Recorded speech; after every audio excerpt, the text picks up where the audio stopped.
They say blood is thicker than water, but sometimes family can make you feel like you're drowning. Standing in my sister's pristine backyard in Riverside, California, watching 8-year-old Marcus blow out his birthday candles, I never imagined that in less than 2 hours, the sky would split open with the roar of engines that would change everything. The same relatives who had spent the afternoon treating me like family disappointment were about to discover just how wrong they'd been about Rebecca Martinez. I'd love to know which corner of the globe you're watching from. And if this story speaks to you, make sure to subscribe. Tomorrow's video is one you absolutely can't miss. The invitation had arrived 3 weeks earlier, printed on expensive cardstock with little airplanes scattered around the border. Marcus's 8th birthday celebration, it read in cheerful blue letters. My sister Diana had always been one for grand gestures, and this party was no exception. The theme was Future Pilot, complete with a bounce house shaped like a jumbo jet and decorations that transformed her backyard into a miniature airport. I'd almost declined. The drive from my small apartment in San Diego to Diana's sprawling suburban home always felt longer than the actual 3 hours it took. Not because of the distance, but because of what waited for me at the end of it. Diana had married well. Her husband Robert owned 3 successful car dealerships, and their circle of friends and family had a way of making me feel like I was still that confused 20-something who dropped out of college to find herself. But Marcus was special. Despite the complicated relationship I had with his parents, my nephew had always been the bright spot in these family gatherings. He was curious, imaginative, and unlike the adults around him, he never seemed to judge me for the unconventional path my life had taken. I arrived at 2 o'clock sharp, parking my modest Honda Civic between a gleaming BMW and a Mercedes SUV. The contrast wasn't lost on me. Through the side gate, I could already hear the chatter of voices and children's laughter mixing with the sound of pop music playing from hidden speakers. Diana greeted me at the gate with a hug that felt more perfunctory than warm. She looked impeccable as always, her blonde hair styled in perfect beach waves, wearing a designer sundress that probably cost more than my monthly rent. "Rebecca, you made it," she said, though her smile seemed strained. "I was worried you might not show." "I wouldn't miss Marcus's birthday," I replied, handing her the carefully wrapped gift I'd brought. It was a model airplane kit, something we could build together the next time I visited. "How thoughtful," Diana said, though she barely glanced at the package. "Come on, everyone's in the back. Robert's manning the grill, and the kids are having a blast." As we walked through her immaculate house, Diana launched into what I'd come to recognize as her standard update. The successful real estate ventures, Robert's latest business expansion, Marcus's stellar performance in his advanced classes. It was information delivered less like conversation and more like a press release, designed to remind me of everything I wasn't accomplishing. The backyard was indeed transformed. Blue and white streamers hung between the trees, and tables covered in airplane-themed tablecloths were laden with food and drinks. About 30 people mingled on the lawn, a mix of neighbors, Diana's book club friends, and extended family. Kids ran between the adults, many wearing plastic pilot wings and carrying toy planes. Marcus spotted me immediately and came running over, his face lighting up in a way that made the entire uncomfortable drive worthwhile. "Aunt Becca," he shouted, throwing his arms around my waist. "You came! Did you see all the decorations? Mom said we might even see real planes today since we're so close to the airbase." I hugged him back, genuinely smiling for the first time since I'd arrived. "Happy birthday, Captain," I said, saluting playfully. "This is the most impressive airport I've ever seen." "Wait until you see my cake," he said, tugging my hand toward a table where an elaborate airplane-shaped cake sat as the centerpiece. "It has 3 layers and the propeller actually spins."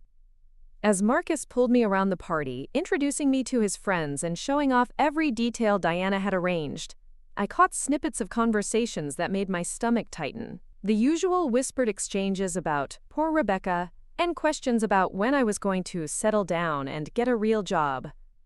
My cousin Patricia, who worked as a bank manager, was particularly vocal. She had cornered my Aunt Susan near the beverage station and was speaking in that tone people use when they think they're being discreet but actually want to be overheard. "I just don't understand what she's doing with her life," Patricia was saying. 34 years old and still living in that tiny apartment, working those odd jobs. Diana tries to be supportive, but honestly, at what point do you stop enabling someone's refusal to grow up?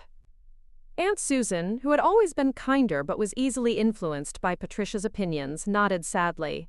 It's such a shame, she was always so bright as a child. Remember how she used to talk about wanting to fly planes?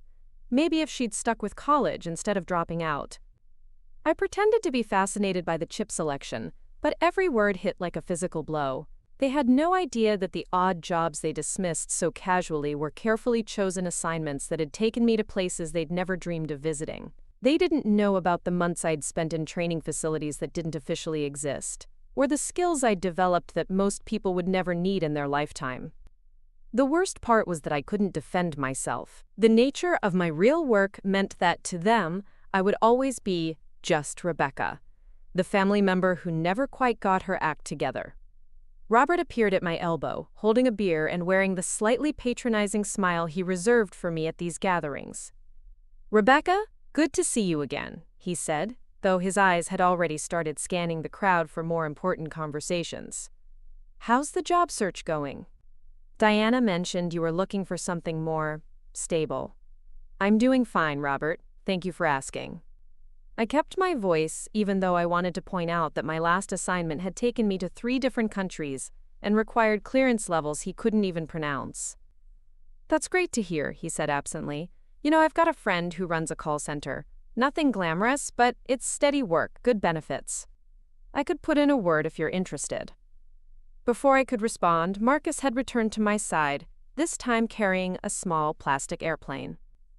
"Aunt Becca, want to see how far I can throw this?" he asked, completely oblivious to the awkward conversation happening above his head. "Absolutely," I said, grateful for the interruption. "Show me what you've got, pilot." As Marcus ran off to demonstrate his throwing technique, Robert chuckled in that way that meant he thought he was being generous. "Sweet kid," he said. "Diana's done such a good job with him. It's important for children to have stable role models, you know, people they can look up to who have their lives figured out." The implication was clear. I nodded politely and excused myself to use the bathroom, though really, I just needed a moment away from the crowd. Diana's guest bathroom was as perfectly appointed as the rest of her house. I stared at myself in the mirror, taking in the woman looking back at me. Shoulder-length dark hair, brown eyes that had seen things these people couldn't imagine, and a small scar along my jaw from an incident in Prague that I'd never be able to tell anyone about. Pav. To them, I was the relative who couldn't get her life together. The cautionary tale they'd tell their own children about the importance of making responsible choices. They saw someone who had drifted through her 20s and 30s without direction, someone to be pitied rather than respected. If only they knew. When I returned to the party, Diana was organizing the children for games. Marcus ran up to me again, his excitement undimmed by the adult conversation swirling around him. "Aunt Becca, we're gonna play airplane pilot? Will you be on my team?" "Wouldn't miss it," I said, allowing myself to be pulled into the game. For the next hour, I threw myself into entertaining the kids, grateful for their uncomplicated joy and the way they accepted me without question. We played aviation-themed games, built paper airplanes, and I found myself genuinely laughing for the first time all day. But as the afternoon wore on, the comments from the adults grew harder to ignore. Every conversation seemed to circle back to career achievements, house purchases, and future plans. Topics that highlighted everything I couldn't share about my own life. Diana's friend Margaret, a real estate agent who had apparently sold half the houses in the neighborhood, was particularly persistent in her attempts to help me network. "You know, Rebecca, I have a client who's looking for someone to house sit while they're traveling," she said, approaching me as I helped Marcus open his presents. "It's not much, but it could be a start towards something more permanent." "That's very kind of you, Margaret, but I'm actually doing fine right now," I replied, watching Marcus's face light up as he unwrapped the model airplane kit I'd brought. "Are you, though?" Patricia had materialized beside Margaret, and together they formed a well-meaning but suffocating wall of concern. "I mean, Rebecca, we're family. We care about you, but at some point you have to admit that whatever you've been trying to do these past few years isn't working." Margaret nodded sagely. "There's no shame in accepting help. We all need support sometimes." I felt the familiar knot forming in my stomach. These were the moments that made family gatherings feel like endurance tests. They meant well, I knew that. But their concern was based on such a fundamental misunderstanding of who I was and what my life actually looked like, that I didn't even know where to begin setting the record straight. I appreciate your concern, I said carefully, but I'm really okay. A lot of love and effort went into bringing this story to life. If you're enjoying it, we'd be so grateful if you'd subscribe to our channel. Now, back to where we left off. Patricia exchanged a look with Margaret that I'd seen 1,000 times before. The look that said they were dealing with someone who was clearly in denial about her situation. Rebecca, honey, Patricia continued, her voice taking on the tone people use with children or people they think aren't quite capable of understanding. Sometimes we can't see our own situations clearly. From the outside, it's obvious that you need... She was interrupted by Marcus tugging on my sleeve. Aunt Becca, come see the cake before we cut it, he said, and I seized the opportunity to escape the conversation. As we walked toward the cake table, I noticed Diana watching us with an expression I couldn't quite read. There was something almost sad in her eyes, though I wasn't sure if she was sad for me or about something else entirely. The cake was indeed impressive. 3 layers decorated to look like a passenger jet, complete with tiny windows and a spinning propeller.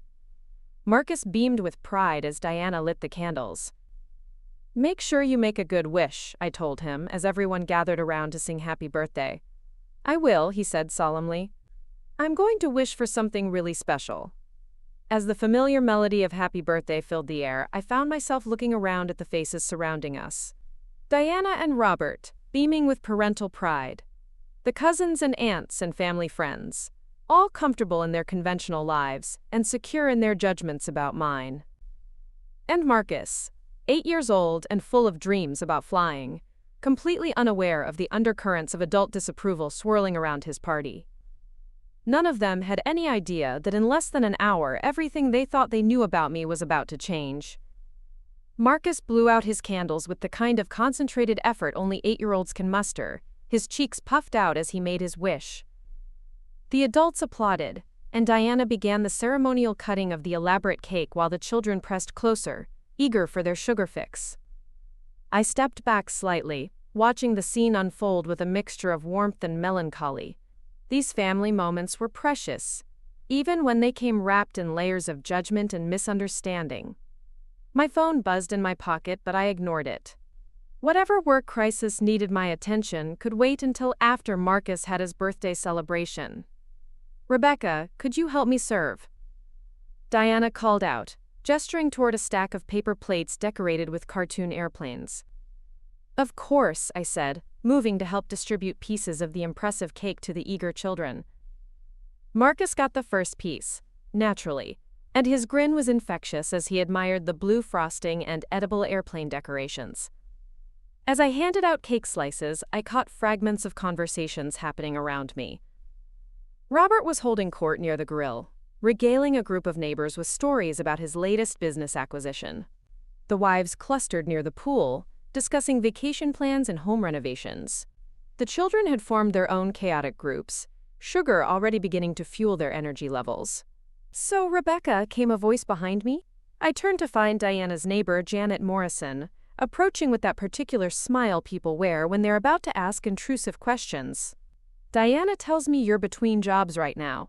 What field are you looking to get into? I finished handing a plate to one of Marcus's friends before answering. I'm actually not between jobs. I work in consulting. Oh, consulting? Janet's eyes lit up with interest. What kind of consulting? Business? IT? The questions were innocent enough, but they always led to the same uncomfortable territory. How do you explain that your consulting work involves risk assessment for situations most people hope never to encounter? That your clients include organizations whose names appear in newspapers but whose real work happens in shadows? Government consulting, I said vaguely, hoping she'd lose interest. Instead, Janet leaned in closer, as if we were about to share secrets. That sounds fascinating. Which department? My brother-in-law works for the DMV, and he always has the most interesting stories about bureaucracy. Before I could figure out how to redirect the conversation, my phone buzzed again. This time, the specific pattern of vibrations made me pause. 3 short. Too long, 3 short. Not a call or a text, but a priority alert from a secure communication system that very few people had access to. "Excuse me just one moment," I said to Janet, pulling out my phone and stepping toward the edge of the patio where I could have a bit more privacy. The message on my screen looked like a routine weather update to anyone who might glance over my shoulder. Partly cloudy conditions expected this afternoon with possible low-altitude atmospheric disturbance in the Riverside area between 4:15 to 4:30 p.m. Advisory issued for outdoor activities. To me, it meant something entirely different. I glanced at my watch, 3:47 p.m. My stomach dropped. They wouldn't send an active alert unless something significant was happening. And the timing couldn't be worse. I was surrounded by civilians, including children, at a birthday party that was supposed to be the highlight of Marcus's year. I quickly typed back a response that would look like a simple acknowledgement, but contained my location and civilian status. Then I slipped the phone back into my pocket and tried to appear calm as I rejoined the party. "Everything okay?" Diana asked, appearing at my elbow with that particular concern that older sisters seem to develop regardless of their actual relationship with their siblings. "Just work stuff," I said, which was technically true. Diana frowned. "On a Saturday? What kind of consulting work requires weekend emergencies?" "The kind that pays the bills," I replied, hoping to end that line of inquiry. But Diana wasn't easily deterred. "Rebecca, I've been meaning to talk to you about this. All these mysterious jobs and odd hours. It's not healthy. You need stability, structure. Look at what Robert and I have built here." She gestured around the perfectly landscaped backyard with its expensive play equipment and beautiful decorations. "This didn't happen by accident. It happened because we made responsible choices." I felt the familiar defensiveness rising in my chest, but before I could respond, Marcus came bounding over with chocolate frosting smeared across his cheek.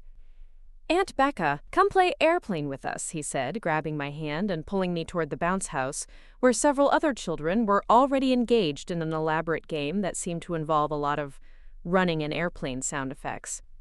"Go ahead," Diana said, but there was something in her tone that suggested our conversation wasn't finished.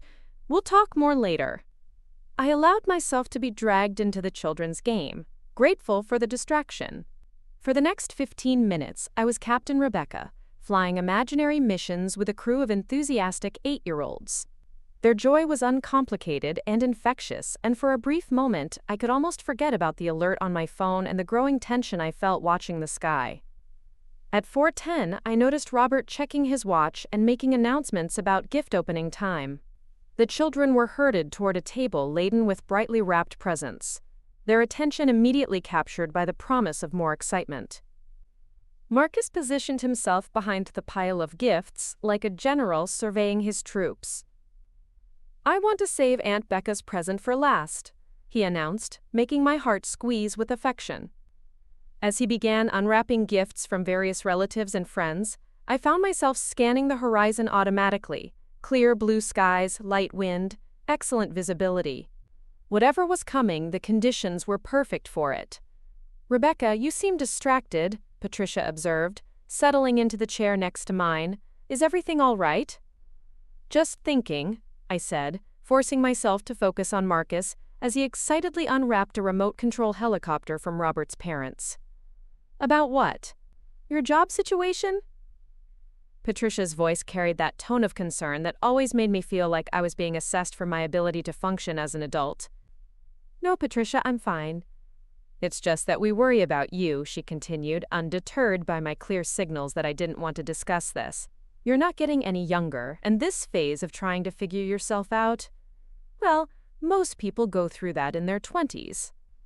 I bit back my first 3 responses, all of which would have been deeply satisfying but completely inappropriate for a children's birthday party.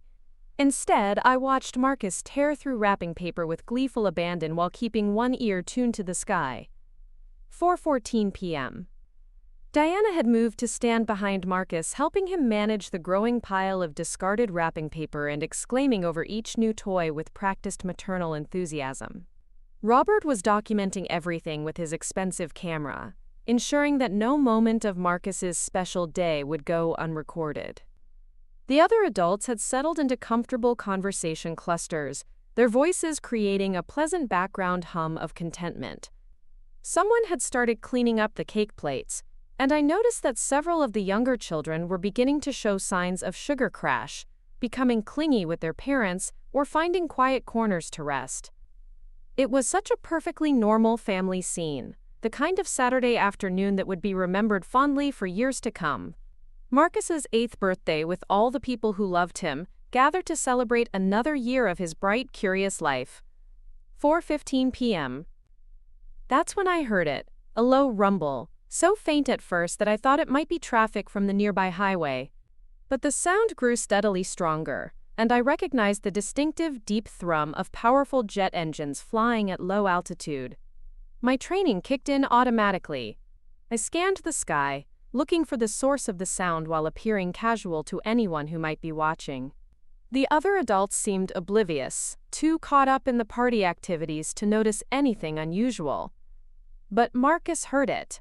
His head snapped up from the gift he was unwrapping, his young ears more sensitive to the approaching sound than those of the distracted adults around him.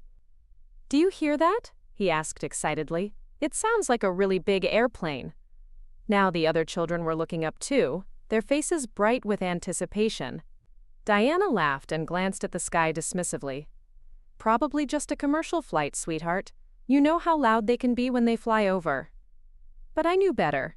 Commercial flights didn't fly that low over residential areas, and they certainly didn't make approaches with that particular engine configuration.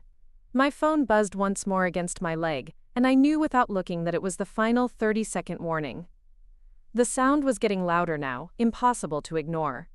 Several of the adults had stopped their conversations and were looking around with puzzled expressions, trying to locate the source of the increasingly powerful rumble that seemed to be coming from everywhere at once. "That's really loud," Janet said, a note of concern creeping into her voice. "Are we under a flight path I don't know about?" Robert lowered his camera and looked up at the clear blue sky with a frown. "I've lived here for 8 years, and I've never heard anything like that." The children, however, were absolutely thrilled. They had abandoned Marcus's presence and were running around the yard with their arms spread like wings, making their own airplane noises to compete with the growing roar above them. Marcus was practically vibrating with excitement. "It's coming this way," he shouted over the noise. "Look, Aunt Becca, it's coming right over our house!" And it was. The sound was now unmistakably overhead, so loud that normal conversation was becoming impossible. Diana looked genuinely alarmed, her hand moving protectively toward Marcus as if she could shield him from whatever was creating such a disturbance. That's when the shadow fell across the backyard. Not the small shadow of a single aircraft, but the massive, unmistakable silhouette of something far larger than any commercial airliner. The shadow swept across the lawn like a giant bird of prey, darkening the entire party for several long seconds before moving on. Every single person at the party was now staring at the sky with expressions ranging from confusion to wonder to genuine concern. The children were cheering and pointing, but the adults had gone quiet, their faces reflecting the dawning realization that whatever was flying overhead was something extraordinary. And then, emerging from the western sky like something from a dream, it appeared. Air Force One. The distinctive blue and white Boeing VC-25A emerged from behind a line of trees, flying lower than I had ever seen it outside of official ceremonies. The presidential seal was clearly visible on the fuselage, and the aircraft's massive size made everything else in the sky seem insignificant by comparison. The backyard fell into stunned silence except for the thunderous roar of the 4 engines. Even the children had stopped their excited chatter, awed by the sheer magnificence of the aircraft passing overhead at what couldn't have been more than 1,000 feet. "Is that—" Robert's voice trailed off, his expensive camera hanging forgotten in his hands. "Air Force One," Diana whispered, her voice barely audible over the engine noise. Marcus was the first to break the spell, jumping up and down and pointing at the sky. "The President's airplane! The President's airplane is flying over my birthday party!" His voice cracked with pure excitement and disbelief. The other children quickly joined his enthusiasm, but the adults remained frozen in place, their faces reflecting a mixture of awe and confusion. This wasn't something that happened in suburban Riverside on random Saturday afternoons. Presidential aircraft had flight paths, security protocols, and restricted airspace. They didn't just appear over birthday parties. As the massive aircraft continued its low pass over the neighborhood, I noticed something that made my blood run cold. Following at a respectful distance but clearly visible were two F-22 Raptor fighter jets, their sleek forms barely discernible against the blue sky, but unmistakably there to anyone who knew what to look for. This wasn't a publicity flyover or a coincidental routing. This was an active security flight, which meant the president was actually aboard, and something significant was happening. My phone vibrated with a new message, and this time I didn't hesitate to check it immediately. To anyone watching, it would look like I was taking photos of the historic moment unfolding above us. The message was brief. Package secure. Thunderbolt operational. Stand by for possible ground contact. Maintain civilian cover until relieved.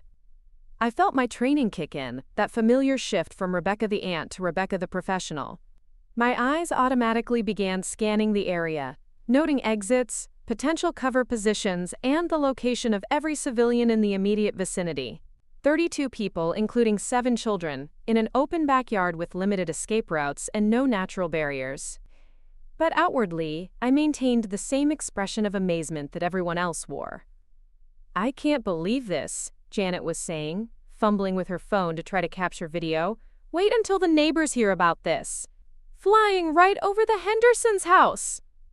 Diana had moved closer to Marcus, her maternal instincts clearly triggered by the unusual circumstances. "Sweetheart, come stand by Mommy," she called, though Marcus was too excited to pay attention. "Can we wave at the president?" one of the other children asked, and suddenly all the kids were waving enthusiastically at the departing aircraft.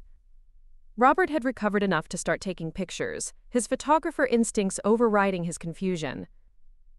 "This is incredible," he muttered, adjusting his camera settings. "Do you think he can see us down here?" As Air Force One continued its majestic flight eastward, gradually gaining altitude, the adults began to find their voices again. The conversations started tentatively, as if speaking too loudly might somehow disturb the moment they had just witnessed. "Why would Air Force One be flying over Riverside?" Patricia asked, voicing the question that was clearly on everyone's mind. "Maybe he's going to the airbase," suggested Margaret. "Don't they sometimes stop at military installations?" Robert shook his head, still snapping photos of the diminishing aircraft. "March Air Reserve Base is south of here. This trajectory doesn't make sense for landing there." I listened to their speculation while continuing to monitor my surroundings. The fighter escorts had peeled off and were no longer visible, which was either very good news or very bad news, depending on the operational status. "Maybe it's not even the real Air Force One," Diana said, though she didn't sound convinced. "Don't they have decoy planes sometimes?" "That was definitely the real deal," Robert replied with certainty. "I've seen enough pictures to know. That's VC-25A, the actual presidential aircraft." Marcus had finally calmed down enough to return to the gift table, though he kept glancing at the sky as if hoping for an encore performance. "That was the best birthday present ever," he declared, which made several of the adults laugh despite their continued bewilderment. "Well, it certainly wasn't planned," Diana said, ruffling his hair, "but I'm glad you enjoyed it." As the aircraft disappeared entirely from view, the party gradually began to return to normal, though the excitement in the air was palpable. Everyone had their phones out now, calling friends and family to share the extraordinary experience. "You'll never guess what just happened," I heard Janet saying into her phone. "We're at a birthday party, and Air Force One just flew right over us." Similar conversations were happening all around the backyard as people tried to describe what they had witnessed. The children had incorporated the flyover into their games, with several of them now pretending to be presidents while the others played bodyguards or pilots. But I noticed that Diana was watching me with a strange expression, something between curiosity and concern. "Rebecca, are you feeling all right?" she asked, moving closer to where I stood near the pool. "You look a little pale." "Just amazed like everyone else," I said, forcing a smile.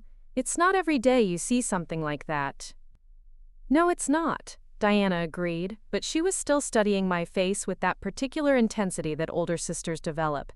You seem different, like you weren't as surprised as the rest of us." Before I could respond, my phone rang. Not buzzed or chimed, but actually rang with a distinctive tone that I had hoped never to hear outside of training exercises. Every instinct told me not to answer it, to maintain my cover and deal with whatever was happening through secure channels later. But the ringtone was specific, and it meant that operational parameters had changed dramatically. "I should take this," I said to Diana, already moving toward a quieter corner of the yard. "Rebecca, the party isn't over," Diana called after me, and I could hear the hurt in her voice. To her, I was once again prioritizing some mysterious work obligation over family time. I answered the phone before the third ring. Martinez. The voice on the other end was crisp and professional, with the particular cadence that indicated a high-clearance briefing. "Thunderbolt, we have a code yellow situation developing. Are you currently in the primary target zone?" "Affirmative," I replied, keeping my voice low and turned away from the party. "Civilian heavy, including minors. What's the nature of the situation?" "Intelligence indicates possible compromise of the primary package's flight plan. We're implementing precautionary protocols. Maintain position and observe. If you see anything unusual, report immediately." My blood went cold. A compromised flight plan meant that someone had leaked information about the president's route, potentially putting him in danger. And unusual in this context could mean anything from surveillance teams to active threats. "Understood," I said, maintaining civilian cover. "Good. And Thunderbolt? Nice work on the Tehran situation last month. The briefing reached the highest levels." The line went dead, leaving me staring at my phone and trying to process what had just happened. Not only was there a potential security threat involving the president, but whoever was coordinating the response knew exactly who I was and where to find me. I turned back toward the party, my mind racing through protocols and possibilities, only to find Diana standing directly behind me with an expression I had never seen before. "Tehran situation," she said quietly, her voice carefully controlled. "Rebecca, what exactly is going on?" The backyard party continued around us, children laughing, and adults still discussing the incredible flyover they had just witnessed. Marcus was showing his friends how to make paper airplanes, completely oblivious to the tension that had suddenly developed between his mother and his aunt. But Diana's eyes held a new understanding, and I realized that my carefully maintained cover story was about to become much more complicated. "We need to talk," she said, and it wasn't a request. Diana's words hung in the air between us like a challenge. Around us, the birthday party continued its cheerful chaos, but I felt as if we were standing in a bubble of tension that separated us from the celebration. "Not here," I said quietly, glancing toward where Marcus was still excitedly reenacting the flyover for his friends. "Not in front of the children." Diana's jaw tightened, but she nodded. "The study, 5 minutes." She walked away without another word, leaving me standing by the pool with my mind racing through possibilities. How much had she actually heard? How much could I safely explain without violating protocols that existed for very good reasons? I watched her move through the party, playing the perfect hostess, laughing at the right moments, and ensuring everyone had what they needed. But I could see the tension in her shoulders, the way she kept glancing back at me when she thought I wasn't looking. "Aunt Becca!" Marcus appeared at my side, his face still glowing with excitement. "Did you see how big it was? It was like a flying building." "It was pretty amazing," I agreed, crouching down to his level. "What did you think of it?" "I think the president was looking down at my party," he said with the absolute certainty that only children possess. "I bet he was wondering why we had such cool airplane decorations." Despite everything that was happening, I couldn't help but smile. "I bet you're right." "Do you think he saw me wave?" "I'm sure he did." Marcus beamed and ran off to rejoin his friends, leaving me with the familiar ache of knowing that my involvement in his life was more complicated than anyone could understand, including, apparently, his mother. I spent the next few minutes helping clean up wrapping paper and making small talk with the other guests, but my attention was divided between maintaining normal appearances and monitoring for anything that might indicate the security situation was escalating. The adults had largely moved on from discussing the flyover, though I caught occasional references to it in their conversations. Most seemed content to file it away as a remarkable coincidence, the kind of story they would tell at dinner parties for years to come. But Robert was different. I noticed him standing apart from the group, his camera in hand, scrolling through the photos he had taken. His expression was thoughtful, almost analytical, and when he looked up to scan the sky again, there was something calculating in his gaze. "Quite a show," he said, approaching me as I helped stack empty paper plates. "Definitely unexpected," I replied carefully. "You know, I've been thinking about the trajectory," Robert continued, his voice casual but his eyes sharp. "Air Force One, coming from that direction, flying that low, at this time of day. It doesn't match any standard flight pattern I'm familiar with." I kept my expression neutral. I wouldn't know anything about flight patterns. "Wouldn't you?" There was something in his tone that made me look at him more carefully. "Because I've been watching you since it happened, Rebecca. Everyone else was pointing and staring and taking pictures. You were doing something else entirely." Before I could respond, Diana appeared beside us. "Robert? Honey, could you help me move the gift table? And Rebecca, I think it's time for that conversation." Robert looked between us, clearly sensing undercurrents he didn't fully understand, but he nodded and moved away to handle the table. Diana led me through the sliding glass doors into the house, past the kitchen where several of the women were organizing leftover food, and down a hallway to Robert's home office. She closed the door behind us and turned to face me with her arms crossed. The study was exactly what I would have expected from a successful businessman. Dark wood furniture, leather-bound books that looked more decorative than functional, and framed photographs of Robert receiving various community awards. A large window overlooked the backyard, where the party was continuing without us. "Sit down," Diana said, gesturing toward one of the leather chairs facing the desk. "Diana, I understand you have questions, but—" "Sit down." The authority in her voice was something I hadn't heard since we were children, when she would use that tone to make me clean my room or finish my homework. I sat. Diana moved to stand behind the desk, creating a physical barrier between us that felt oddly formal for sisters having a conversation. "I've been patient for years," she began, her voice carefully controlled, "patient with your vague explanations about work, patient with your mysterious trips and odd hours, patient with your refusal to give anyone in this family straight answers about what you do for a living." She paused, studying my face for reactions I was trained not to show. "But what I just overheard changes things. Tehran situation? Code names? Phone calls that sound like military briefings?" Diana's voice was rising slightly despite her obvious efforts to stay calm. "Rebecca, what the hell is going on with you?" I had been dreading this moment for years, but I had always imagined it would happen differently. In a controlled environment, perhaps, where I could choose my words carefully and explain things gradually, not in the middle of a children's birthday party while dealing with an active security situation. "It's complicated," I said finally. "Try me." "Some things are better left unexplained." Diana slammed her hand down on the desk hard enough to make the picture frames rattle. "Don't you dare give me that cryptic nonsense. Not now. Not after what I just heard." Through the window, I could see Marcus and his friends playing on the bounce house, their laughter muffled by the glass. The normalcy of the scene felt surreal given the conversation happening inside. "You want to know what I think?" Diana continued, her voice shaking slightly. "I think you work for the government. Some kind of intelligence agency or military unit. And I think that airplane flying over my son's birthday party wasn't a coincidence." She was closer to the truth than I could safely acknowledge, but also missing crucial pieces that I couldn't provide. "Diana, am I right?" The direct question hung between us. I could lie, but she would see through it.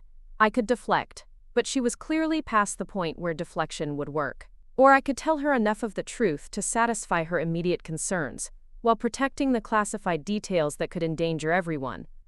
"Some of what you're thinking is correct," I said carefully. Diana sank into the chair behind the desk as if her legs had suddenly given out. "Oh my God! I was right. But Diana, you have to understand." "How long?" she interrupted. "How long have you been lying to us?" "I've never lied to you. I've just not explained everything. That's the same thing. She was right, and we both knew it. The years of vague answers and deflected questions had been a lie by omission, a necessary deception that had let me maintain relationships with people I loved, while protecting them from knowledge that could put them in danger. "Does this have anything to do with why you dropped out of college?" Diana asked, her voice quieter now but no less intense. I hesitated. That part of my history was so classified that most of the people I worked with didn't even know the real story. "Rebecca, please, I'm your sister. I deserve to know who you really are." Looking at her face, I saw not just curiosity or anger, but genuine pain. The realization that the person she thought she knew was largely a construction, a carefully maintained fiction designed to keep her safe and unaware. "I didn't drop out of college," I said quietly. "I was recruited." Diana's eyes widened. "Recruited by who?" "I can't tell you that." "Can't or won't? Both." She was quiet for a long moment, processing this information. Outside, I could hear Robert's voice calling for everyone to gather for more pictures. "The Tehran situation the person on the phone mentioned," Diana said eventually. "That was you. You were in Tehran." It wasn't a question, so I didn't answer. "How many other places? How many other situations that I read about in the news without ever knowing my sister was there?" "Too many to count, but I couldn't tell her that either." Diana stood up and walked to the window, looking out at her son playing with his friends. "All these years, when we worried about you, when we talked about you not having direction, not settling down, not building a real life." She turned back to face me. "You've been doing something important, something dangerous. Diana, why didn't you trust us? Why didn't you trust me?" That was the hardest question of all, because the answer was both simple and complex. I trusted her completely, but trust wasn't the issue. Security was. "It's not about trust," I said. "It's about protection. The less you know, the safer you are." "Safer from what?" Before I could answer, my phone buzzed with an urgent message, the kind that meant operational status had changed and immediate action might be required. "I have to check this," I said, reaching for my phone. "No," Diana moved between me and the door. "Not until you finish explaining." I looked at the message quickly. "Multiple ground teams converging on your location. Possible compromise. Prepare for immediate extraction if necessary." My blood turned to ice. Whatever security breach had prompted the president's flight path change had escalated, and somehow my position had been identified, which meant that everyone at this birthday party, including Marcus, was potentially in danger. "Diana, I need you to listen to me very carefully," I said, standing up and moving toward the window to scan the street beyond the backyard. "We may need to get everyone inside the house, right now." "What are you talking about?" "Do you see any unfamiliar vehicles on your street? Anyone who doesn't belong in the neighborhood?" Diana joined me at the window, her anger temporarily replaced by concern. "Rebecca, you're scaring me." "Good, because I think we're about to have company." Through the study window, I scanned the street systematically, my training automatically cataloging every detail. 3 unfamiliar sedans parked at strategic intervals along the normally quiet residential road. 2 men in casual clothing standing near the corner who were trying too hard to look like they belonged. A white panel van that hadn't been there when I arrived. Diana followed my gaze, her face growing pale as she began to see what I was seeing. "Those cars weren't there during the party," she said quietly. "I would have noticed if people were blocking our neighbors' driveways. We need to move everyone inside, now." I was already calculating distances, cover positions, and evacuation routes. "Diana, I need you to go outside and very casually suggest that the party move indoors. Make up an excuse. Say you want to show everyone Marcus's new room, or that you're worried about sunburn. Anything that gets people inside without causing panic." "Rebecca, what's happening? Who are those people?" I checked my phone again. Another message had arrived. "Ground teams confirmed hostile. Maintain cover at all costs. Extraction team en route. ETA 12 minutes." 12 minutes. In the field, 12 minutes could feel like 12 hours, or 12 seconds depending on the circumstances. With 32 civilians, including 7 children, it was going to feel like an eternity.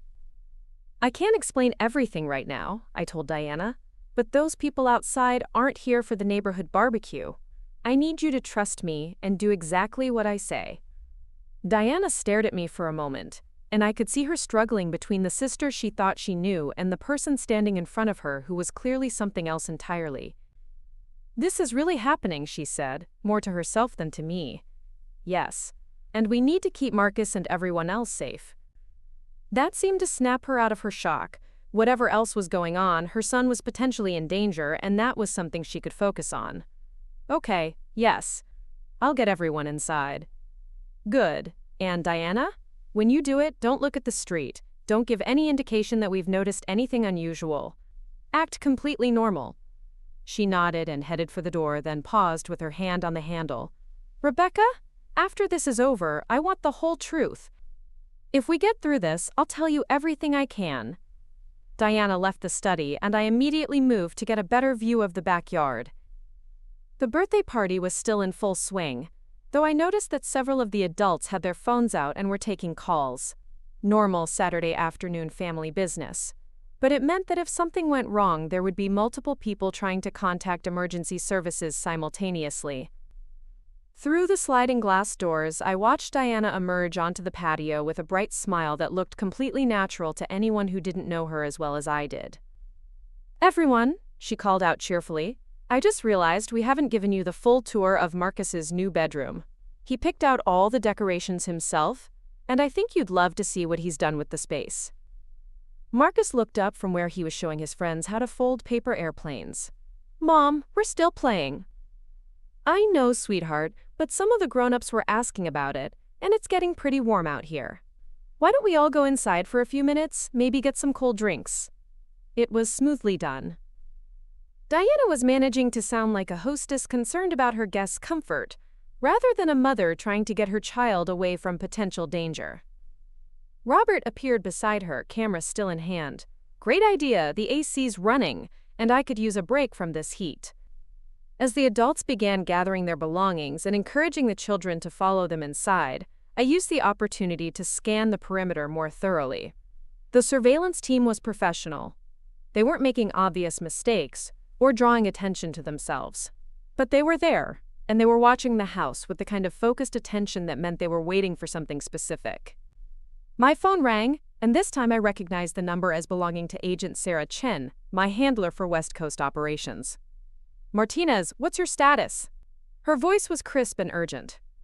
32 civilians are moving inside now. Hostile surveillance confirmed on 3 vectors. What's the situation? Someone leaked your identity along with today's presidential flight plan. We think it's connected to the Prague operation from last month. The team that compromised our assets there has been tracking several of our people. Prague. The scar along my jaw throbbed slightly as memories of that mission surfaced. We had extracted a high-value intelligence source, but not before his cover was blown and 2 of our team members were killed. I had assumed the fallout was contained. How did they track me to a children's birthday party? We're still working on that. What matters now is getting you out of there without exposing the civilians. Can you create separation? I looked through the window at the backyard, now empty except for scattered birthday decorations and abandoned toys. Everyone had successfully moved inside, which bought us time but also meant that any action taken now would involve a house full of innocent people. Negative. Too many civilians in too small a space. If this goes active, people are going to get hurt. Understood. The extraction team is 8 minutes out. Can you hold the position until then? I'll have to. As I ended the call, I heard voices in the main living area of the house. Diana was doing an excellent job of keeping everyone occupied, giving them the promised tour while making sure they stayed away from windows. I moved quietly through the house, staying in the hallway shadows where I could observe both the street and the backyard without being seen. The surveillance teams had made a tactical error by positioning themselves so obviously. It suggested they were either not as professional as I had initially assessed, or they were intentionally revealing themselves as part of a larger strategy. Neither possibility was particularly comforting. In the living room, Marcus was proudly showing his friends and relatives around his newly redecorated bedroom, completely oblivious to the tension that had suddenly gripped the adult world around him. His excitement was infectious, and several of the younger children were oohing and ahhing over his collection of model airplanes and space-themed bedding. "And this one," Marcus said, holding up a detailed model of a fighter jet, "is an F-22 Raptor. They're the fastest jets in the whole Air Force." Janet Morrison laughed. "How do you know so much about airplanes, Marcus?" "Aunt Becca taught me," Marcus said proudly, looking around the room until he spotted me in the hallway. "She knows everything about planes and flying." The comment drew several curious looks in my direction, and I realized that my cover story was developing new complications by the minute. To these people, I was the underachieving sister who couldn't hold down a steady job. Having extensive knowledge about military aircraft didn't exactly fit that narrative. "Your aunt has some interesting hobbies," Patricia said with that slightly condescending tone she reserved for what she considered my eccentricities. Before I could respond, Robert appeared beside me in the hallway, his expression serious. "Rebecca, can I talk to you for a minute?" he said quietly. I followed him into the kitchen, where we could speak without being overheard by the group in the living room. "I've been thinking about those photographs I took," Robert said without preamble. "Air Force One, flying that low, with that flight path, and then I started thinking about you." "Robert, you weren't surprised?" Everyone else was shocked, amazed, confused. "You were something else. You were alert. Like you were expecting it." He was more observant than I had given him credit for, which was both impressive and problematic. "I think you're reading too much into." And then there's the phone calls, the way you've been watching the windows, the way you convinced Diana to get everyone inside. Robert stepped closer, lowering his voice even further. "What's really going on here, Rebecca?" Before I could answer, Diana appeared in the kitchen doorway with an expression that told me our time was running out. "Rebecca, there's a problem," she said quietly. "Marcus wants to go back outside to get one of his toys. He's getting upset, and some of the other parents are starting to ask questions about why we all had to come inside so suddenly." Through the kitchen window, I could see that the surveillance team had shifted positions. They were closer now, and one of them was speaking into what looked like a radio or phone. 6 minutes until extraction. "We need to keep everyone calm and inside for just a few more minutes," I said. "How?" Diana asked. "They're going to start getting suspicious if we don't give them a reason to stay." That's when we heard the sound of car doors slamming outside. Multiple doors, from multiple vehicles, all at the same time. The surveillance phase was over. The sound of car doors slamming sent a chill down my spine, but I forced myself to remain calm. In the living room, conversations had stopped mid-sentence as everyone processed the unusual noise from the normally quiet street. "What was that?" Margaret asked, moving toward the front window. "Don't," I said sharply, then caught myself and softened my tone. "I mean, let's just stay focused on Marcus's room tour. I'm sure it's just neighbors coming home." But Robert was already at the window, peering through the blinds. His face went pale. "There are men walking up our driveway," he said quietly. 4 of them. They don't look like neighbors." Diana moved protectively toward Marcus, who was still holding his model airplane and looking confused by the sudden change in the adult's behavior. "Mommy, what's wrong?" he asked. "Nothing's wrong, sweetheart," Diana said, but her voice was tight with fear. My phone buzzed with a priority message. "Extraction team, 2 minutes out. Hold position. Do not engage unless absolutely necessary." 2 minutes. I could work with 2 minutes. "Everyone stay calm," I said, moving to where I could see both the front and back of the house. "Robert, step away from the window. Diana, keep the children in the center of the room, away from any windows." The doorbell rang. The sound seemed to echo through the house like a gunshot. Several of the adults jumped, and one of the younger children started to cry. "Should I answer it?" Robert asked, though his face suggested he already knew the answer. "No," I said firmly. "Let me handle this." I moved to the front door, my training automatically assessing angles and cover positions. Through the peephole, I could see 2 men in dark suits standing on the porch. Professional, but trying too hard to look like federal agents. Real federal agents would have identified themselves immediately and shown credentials. The doorbell rang again, followed by firm knocking. "Federal agents," called a voice from outside. "We need to speak with Rebecca Martinez." In the living room, I heard several sharp intakes of breath. Patricia whispered something that sounded like, "Oh my God," and Janet made a small sound of surprise. But it was Marcus's voice that cut through the tension. "Aunt Becca, why do the police want to talk to you?" I looked back at his innocent face, at all the faces of people I cared about who were now caught up in something they couldn't understand.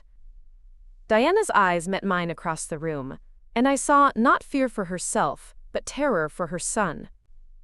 "Diana, take Marcus and the other children into the back bedroom," I said quietly. "Everyone else, stay calm and stay low." The knocking came again, more insistent now. "We know you're in there, Martinez. This doesn't have to be complicated." That's when I heard the sound I'd been hoping for, the distinctive low thrum of helicopter rotors in the distance, growing steadily louder. My phone vibrated with a text. "Thunderbolt, mark your position, 30 seconds. I pulled out my phone's flashlight and pointed it toward the back window, flashing it twice. The signal that would tell the extraction team exactly where I was and how many civilians were present. "What's that sound?"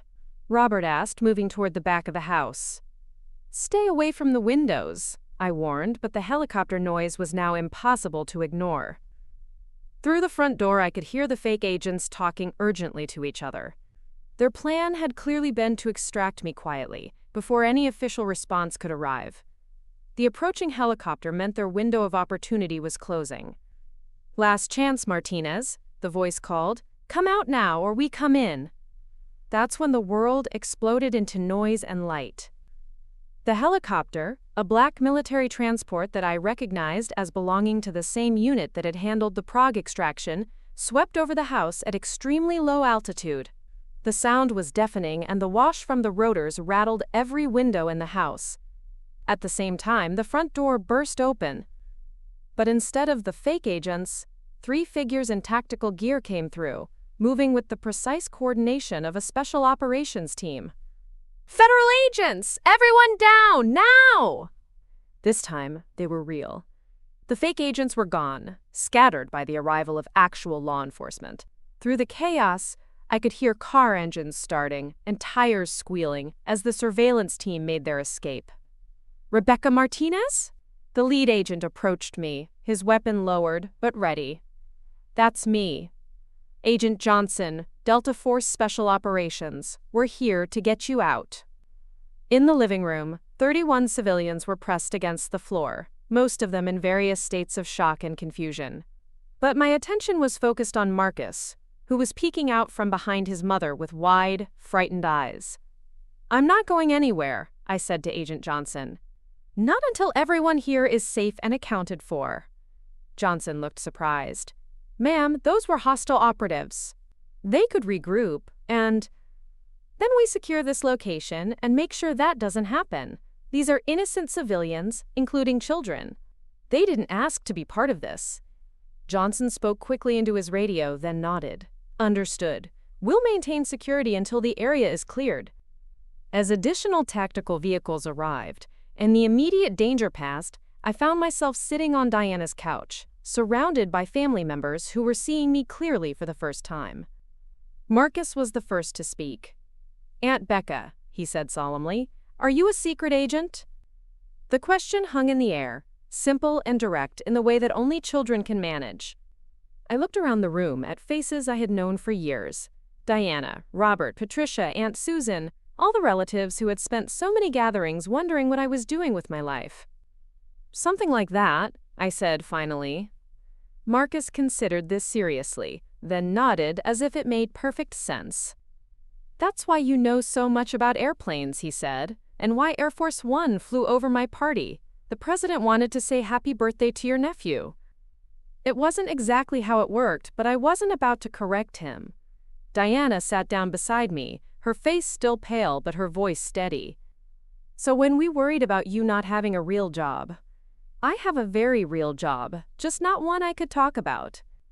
And when we thought you were drifting through life without direction, I was serving my country, just not in a way anyone could know about." Patricia, who had spent years lecturing me about responsibility and stability, looked deeply embarrassed. Rebecca, we had no idea. All those things we said. You said them because you cared about me, I replied. Because family worries about each other. That never has to change. As Agent Johnson finished coordinating the security sweep and the last of the tactical vehicles departed, the birthday party slowly began to return to some version of normal. The adults were processing what they had witnessed, the children were excited about the real-life action movie that had happened at Marcus's party, and Diana was already planning how to explain this to the neighbors. But Marcus had the last word, as 8-year-olds often do. This was the best birthday ever, he announced, still clutching his model airplane. Wait until I tell everyone at school that my Aunt Becca is a superhero. Looking around at my family, at people who finally knew who I really was and still wanted me there, I realized that maybe, for the first time in years, I didn't have to choose between my work and the people I loved. Happy birthday, Marcus, I said, pulling him into a hug. I'm sorry your party got so exciting. Are you kidding? He grinned. Can we do this again next year? Looking for more? We've got 2 amazing stories ready for you right on screen. If this one touched you, these are absolutely worth your time. Click to watch them now. And hey, subscribe and hit that bell to never miss our latest uploads.